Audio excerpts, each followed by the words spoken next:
नमस्कार, मी स्वाती स्वामी व्लॉगमध्ये तुमचे मनापासून स्वागत आहे। तर आज आहे माझ्या भावाचं लग्न। मग त्यासाठी जे मला नवरीसाठी जे साडी नेसवायचं होतं, मी सकाळी उठल्यानंतर पहिल्यांदा ते सगळं प्लेटिंग वगैरे करून घेतलं। कारण कसं नंतर पाहुणे वगैरे आले ना, मला बिलकुल अशी साडी फोल्ड वगैरे करायला वेळ मिळत नाही। आणि काल आम्हाला पूर्ण मेहंदी वगैरे सगळं हळद वगैरे संपून झोपायला खूप वेळ झाला। मग त्यामुळे आहे ना मला म्हणजे रात्री झोपायला वेळ झाला, त्यामुळे मी काल काही साडी फोल्ड करून ठेवलं नव्हतं आणि सकाळी लवकर उठलं आणि उठून आधी मी साड्या वगैरे फोल्ड करायला घेतलं। कारण कसं नंतर मग घरातल्या अक्षता वगैरे सगळं संपल्यानंतर जेव्हा हॉलला जायचं असतं तेव्हा खूप गडबड करतात आणि हा मला खूप मोठा अनुभव आहे। प्रत्येक लग्नात असंच होतं, त्यांनी म्हणतात 1 तास देतो 2 तास देतो, पण तसं काही होत नाही। आहे त्या कमीत कमी वेळात पूर्ण सगळा मेकअप आवरायचा असतो आणि जे काही मी ठरवलं असतं ते व्यवस्थित झालं ना तरच मनाला समाधान असतं। आणि अर्धवट काही काम झालं ना खूप असं मनाला काहीतरी चुकल्यासारखं, आपण काहीच केलं नाही असं वाटत असतं। तर त्यामुळे मी ठरवलं की घरचं लग्न असू दे किंवा बाहेरचं असू दे, जे पॉसिबल होईल ते आधी काम आपण थोडंफार करून घ्यायचं, मग त्यावेळेला गडबड होणार नाही। म्हणून मी काय केलं, लग्नाचे जे काही साड्या आहेत ते मी पटपट फोल्ड करून घेतलं आणि मला हे सगळं करायला 1 तास तरी लागलाच। आणि कारण तिथे टेबल वगैरे काही नव्हतं, आहे त्या वस्तूमध्ये मला ते सगळं फोल्ड करून घ्यावं लागलं।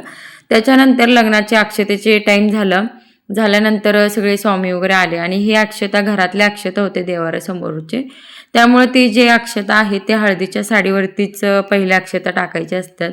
त्यामुळे तिला जे काढलेलं हळद लावल्यानंतर जी नवीन साडी नेसवलेलं हळदीचं तेच साडी आणि परत नेसवल्यानंतर त्याच्यावरतीच अक्षता पडणार होते आणि हे घरातल्या अक्षता हळदीच्या साडीवरतीच असतात।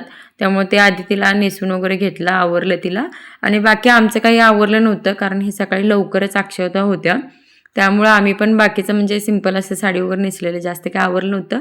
आणि जेव्हा घरचं काही कार्यक्रम असतं आणि जेव्हा मी काम म्हणजे माझं काही मेकअप वगैरे काय असतं, तेव्हा खरं सांगते मला स्वतःला मेकअप करायला बिलकुल असा वेळ मिळतच नाही।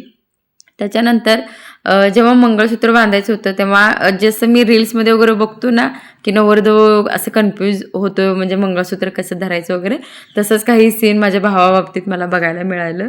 त्याच्यानंतर सगळं आवरलं अक्षता ते, मग मी पटकन तिला आत घेऊन जाऊन जे लग्नाची साडी होती ती अशा पद्धतीने मी आवरून घेतलं। तर हे बघा कालचा तिचा स्किन आणि आत्ताचं जे मेकअप फिनिशिंग बघू शकता तुम्ही, किती सिंपल असं मेकअप केलेला आहे। कारण तिला मेकअपची अशी जास्त सवय नाही आहे आणि तिला असं जास्त त्रास होऊ नये म्हणून मी सिंपलच मेकअप केलेला आहे। आणि तिचे केस खूप छान होते, म्हणजे लांब होते म्हणताना मी असं लॉंग असा साऊथ इंडियन लुक तिला दिलेला आहे। त्याच्यानंतर मला पोचायला उशीर झाला लग्नात, मी आवरून जाऊसपर्यंत सगळं म्हणजे अक्षता वगैरे पडलेले हॉलमधले, कारण बहिणींना नवरीला सगळ्यांना आवरून मी जाऊसपर्यंत एक 50% कार्यक्रम तिथं संपलेलाच। काही लोक जेवायला गेलते आणि काही जे पाहुणे होते त्यांच्याशी थोडंसं बोलायचं वगैरे झालं। बाकीचा आमचा फोटोशूट वगैरे झाला पण तो व्हिडिओ घेता आला नाही, कारण सगळे पूर्ण काका काकू खूप पाहुणे आलते, प्रत्येकांशी बोलायचं वगैरे चालू होतं, कधी आला बरं आहे का वगैरे, त्याच्यामध्ये मला म्हणजे व्हिडिओ घेता आला नाही आहे। तर अशा पद्धतीनं लग्न पार पडलं खूप छान आणि खूप लोक, जेवढी काही पाहुण्यांना सांगितलेले तेवढी सगळी पाहुणे आलते। खूप मस्त झाला लग्न आणि ह्याच्यानंतर मी आता आणि परत गावी जाणार आहे। तर चला, ओके, धन्यवाद, बाय।